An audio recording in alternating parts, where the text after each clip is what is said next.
मी जर तब्येत नव्हती बरोबर खोकला जरा ताप आल्यावर लागली जास्त खोकला येऊ लागला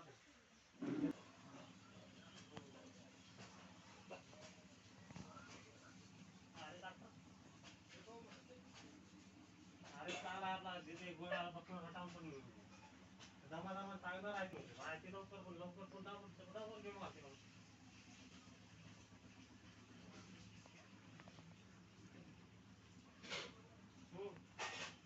गुरुवार केलं ना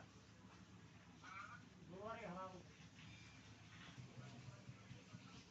हो घेतो नाही रे का झाडून पुढं आलाय कामामुळे काहीच नाही ना